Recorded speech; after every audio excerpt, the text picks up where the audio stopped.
Hello दोस्तों, स्वागत है आप सभी का एक बार फिर से हमारे चैनल स्टॉकवुड पे। और आज हम बात करेंगे आलोक इंडस्ट्रीज़ के बारे में। तो यहाँ पर आप देख सकते हो कि फ्राइडे को यहाँ पर आलोक इंडस्ट्री में सबसे ज़्यादा वॉल्यूम यानी कि 23 मिलियन का वॉल्यूम आया था। और उसके बाद से यहाँ पर आज से ही और कल से भी फ्राइडे को भी इसमें लोअर सर्किट लगा था और आज से इसमें लोअर सर्किट लगना चालू हो गया है। तो आज हम बात करेंगे लोअर सर्किट के बारे में और यहाँ पर हमारा एग्जिट पॉइंट कहाँ रहेगा और कैसे हम एग्जिट कर सकते हैं। तो चलिए शुरू करते हैं। तो देखिए, पहले सबसे पहले यहाँ पर अगर आप पेन स्टॉक में इन्वेस्ट करते हैं तो हमारा गोल्डन रूल आपने सुना ही होगा कि जब भी कोई पेन स्टॉक में सबसे ज़्यादा वॉल्यूम आता है, मान लीजिए कि अनएक्सपेक्टेड वॉल्यूम आता है, यहाँ पर आपको पहले से ही पता था कि अगर यहाँ पर टोटल वॉल्यूम देख सकते हैं आप, यहाँ पर आप 23 मिलियन था तो आपको यहाँ पर आप डेली का वॉल्यूम देख सकते हैं अराउंड 300-400 के आसपास रहता है। तो यहाँ पर आपको पहले से ही पता चल जाना चाहिए था कि 10 मिलियन वॉल्यूम के आसपास भी गया था, तो आपको पहले से ही पता चल जाना चाहिए था कि इसमें कुछ लोअर सर्किट लगना स्टार्ट होने वाला है। और पेन स्टॉक का गोल्डन रूल कभी भी मत भूलिए कि कभी भी अगर सर्किट वाले पेन स्टॉक में आप हो और वहाँ पर ज़्यादा वॉल्यूम आ जाता है और वो उसका स्टॉक का ट्रेंड बदल जाता है और उस दिन आपको एक बार भी बदल जाता है, हम मान लीजिए कि यहाँ पर लोअर सर्किट लग के भी फिर भी फ्राइडे को अपर सर्किट लगता, तो भी आपको समझ जाना चाहिए था कि अगले दिन आज तो ये बच गया स्टॉक पर अगले दिन नहीं बचेगा। तो यहाँ पर आपको अगर मान लीजिए कि फ्राइडे को चांस मिला था तो तब भी आपको निकल जाना चाहिए था। और आज यहाँ पर देखिए लोअर सर्किट लग गया है और यहाँ पर एकदम से लोअर सर्किट लगा है जो। और यहाँ पर भी आज आज भी थोड़ा थोड़ा मौका है, क्योंकि आज भी यहाँ पर देखिए वॉल्यूम ट्रेड हो रहा है। जब मैंने ये वीडियो का सेटअप किया तब यहाँ पर 2 मिलियन वॉल्यूम नहीं था। तो अगर आपके पास भी आलोक इंडस्ट्रीज के शेयर है और आपने काफ़ी नीचे की प्राइस पर लिए हैं तो आप यहाँ पर अपना पार्शियल प्रॉफिट बुक कर सकते हो। मैं ये नहीं कह रहा कि आप पूरी अपनी होल्डिंग ही बेच दो, पर आपके मुताबिक आपको जितना भी चाहिए तो आप ऐसा भी कर सकते हो। अगर आपकी प्राइस 2 गुना या 3 गुना हो गई तो आप ऐसा भी कर सकते हो कि जितना पैसा आपने लगाया था उतना और उस पर ब्रोकरेज मिलाकर उतना पैसा आप निकाल सकते हो।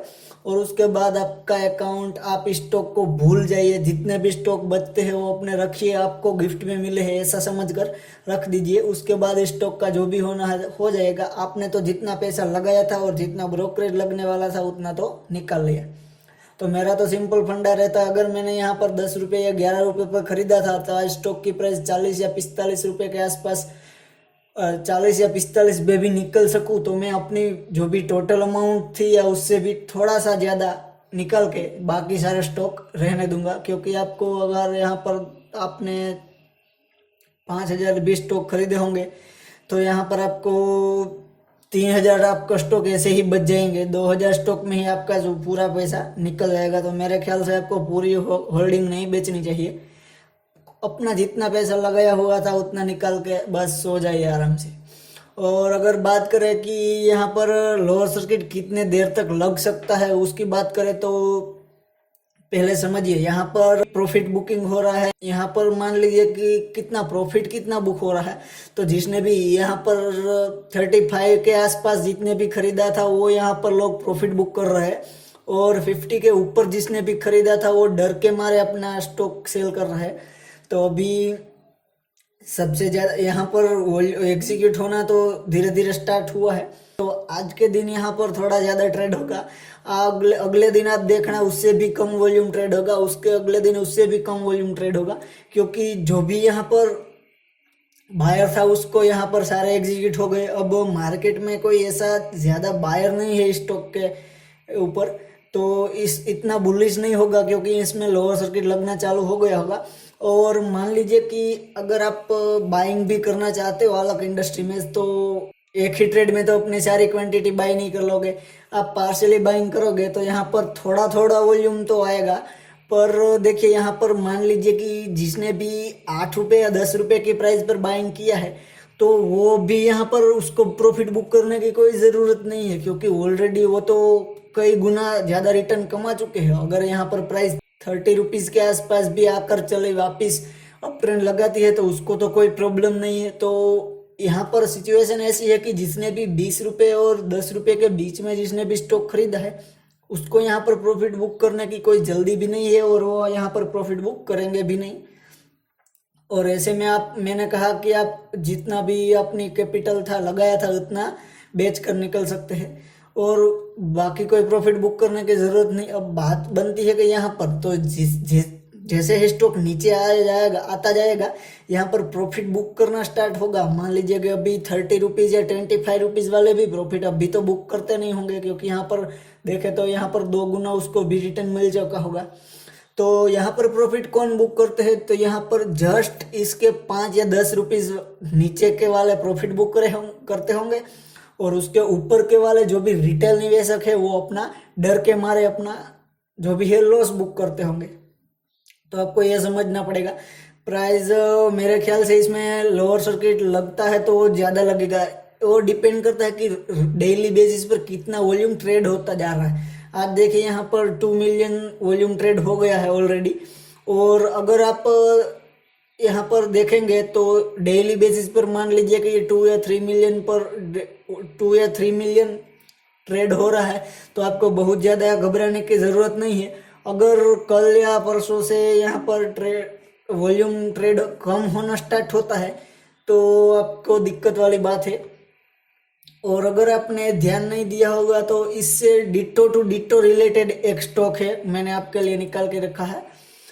ऑफ कोर्स वो विकास प्रोपेंट का ही है। तो यहाँ पर विकास प्रोपेंट में देख सकते हैं, यहाँ पर भी आप देख सकते हैं लगातार 2 या 3 महीने से इसमें अपर सर्किट लग रहा है, लगातार 2 महीने से इसमें अपर सर्किट लग रहा है और उसके पहले यहाँ पर लोअर सर्किट लग रहा था इसमें। तो विकास प्रोपेंट में भी आप देख सकते हैं पहले लोअर सर्किट लग रहा था, यहाँ पर अक्टूबर महीने से स्टार्ट हुआ अपर सर्किट लगना और वो लगातार मैं कह सकता हूँ कि 4 महीने तक उसने 4 या 5 महीने तक लगातार अपर सर्किट लगाया था और प्राइस 11 रुपये के आसपास चली गई थी। और उसके बाद उसने स्टार्ट किया है लगातार लोअर सर्किट लगाने की। पर एक बात अगर हम ध्यान से सुने तो अगर आपको निकलने की भी अपॉर्चुनिटी मिलेगी। अगर आप देखें तो यहाँ पर कितनी सारी अपॉर्चुनिटी थी, यहाँ पर स्टॉक ने पहले दिन ही सिग्नल दिया था और अगर यहाँ पर आप देखेंगे तो यहाँ पर भी सिग्नल था, पर उसके बाद हाई वॉल्यूम के साथ वो फिर से बाइंग में चला था क्योंकि न्यूज़ इतनी पावरफुल थी कि उसको यहाँ पर जो भी उसके MOUs की और ऑर्डर की विकास प्रोपेंट की न्यूज़ थी वो बड़ी हाई पावरफुल थी, तो उसकी वजह से वापस स्टॉक ने अप लगाया है। और यहाँ पर हम बात करें आलोक इंडस्ट्रीज़ की तो आलोक इंडस्ट्रीज़ भी अच्छा खासा परफॉर्म करने वाली है और उसकी पेरेंट कंपनी रिलायंस जियो है, तो मेरे ख्याल से इतना बड़ा तो लोअर सर्किट नहीं लग सकता। पर अगर आपको निकलना है तो आपको चांसेस मिलेंगे। आप देख सकते हैं यहाँ पर 1 या 2 दिन में भी आपको चांस मिला था, उसके बाद यहाँ पर देख सकते हैं वापिस 3 या 4 दिन ही आपको चांसेस मिला था, उसके बाद 1 या 2 वीक के बाद आपको फिर से यहाँ पर चांस मिला था निकलने का। और देखने वाली बात यहाँ पर यह है कि जब भी स्टॉक ऊपर जाता है तब यहाँ पर बहुत देर लगती है। आप यहाँ पर देख सकते हैं अक्टूबर से 11 रुपये पर आने पर उसको अक्टूबर से फरवरी आधा महीना, यानी कि आपको अब गिन के चले तो 4 या 4.5 महीने लग गए 11 रुपीज़ पर पहुंचने के लिए। और वापिस उसी प्राइस पर आने में देखिए आपको क्या कितना फरवरी, मार्च, अप्रैल और मई 2.5 महीने में या 2.5 महीने में ही स्टॉक कितनी प्राइस पर नीचे आ गया है। तो यहाँ पर भी आलोक इंडस्ट्री में भी हम ऐसे देख सकते हैं, क्योंकि क्या होता है कि जो भी सर्किट होती है वो प्राइस पर डिपेंड करती है। तो यहाँ पर अगर जब भी उसका प्राइस सर्किट चेंज होने की प्राइस पर आती है, मान लीजिए कि 30 रुपये पे नीचे की आती है तो उसका ऑलरेडी लोअर सर्किट लगने के बाद चेंज होती है प्राइस, तो वापस 30 से 25 आने में उसको कम टाइम लगता है। वो आप देख सकते हैं, सर्किट वाइज देख सकते हैं। और उसके बाद यहाँ पर देखिए स्टॉक ने वापस अप ट्रेंड लगाया है, तो प्राइस वो डिपेंड करता है कि प्राइस कितना वॉल्यूम ट्रेड हो रहा है। यहाँ पर आप देख सकते हैं डेली बेसिस पर बहुत ही कम वॉल्यूम ट्रेड हो रहा था। यहाँ पर आप देख सकते हैं 34K, 44K, 74K, 157K, तो डिपेंड करता है कि कितना वॉल्यूम डेली बेसिस पर ट्रेड हो रहा है। तो मेरे ख्याल से स्टॉक में अगर मैं कहूँ तो अगर आपने 30 रुपये के अप प्राइस पर स्टॉक को बाय किया है तो मेरे ख्याल से आपको यहाँ पर निकल ही जाना चाहिए, क्योंकि आज अच्छा खासा इसमें वॉल्यूम ट्रेड हो रहा है। और अगर आपने 30 रुपये के भी नीचे से वो इसको बाय किया, यानी कि 25 और 20 रुपीज़ के आसपास इसको बाय किया है, तो आपको पार्शियल प्रॉफिट बुक करना चाहिए अगर हो सकता है तो। क्योंकि यहाँ पर आप देख सकते हैं इसमें इतनी ताकत तो है कि यहाँ पर लोअर सर्किट लगाते लगाते ये 30 रुपीज़ के नीचे तो आ ही सकता है। और उसके बाद देखते हैं कि अब ट्रेंड चालू होता है या नहीं। तो आगे भी हम इस पर रिव्यू करते रहेंगे और डेली बेसिस पर देखते रहेंगे कि इसमें कितना वॉल्यूम ट्रेड हो रहा है, कितने रिटेल निवेशकों का इंटरेस्ट बढ़ रहा है, कम हो रहा है। तो आगे भी इस स्टॉक की से रिव्यू के लिए हमारे चैनल को सब्सक्राइब करना मत भूलिएगा। और आज के मेरे ये पॉइंट आपको अगर अच्छे लगे तो इस वीडियो को लाइक भी जरूर कीजिएगा, और ऐसे अनदर वीडियोस की रिव्यू के लिए हमारे चैनल को सब्सक्राइब करना मत भूलिएगा। और आप और भी किसी ऐसे स्टॉक में फंस चुके हैं तो यहाँ पर आप रिव्यूज़ के लिए उसको कमेंट सेक्शन में बता सकते हैं। हम उस पर ट्राई करेंगे कि आपको कब भी एग्जिट लेना है, कब एंट्री लेना है, और कैसे भी अपने स्टॉक को मैनेज करना है। तो चलिए दोस्तों, आज के लिए बस इतना ही। मिलते हैं अगले वीडियो में। So thank you.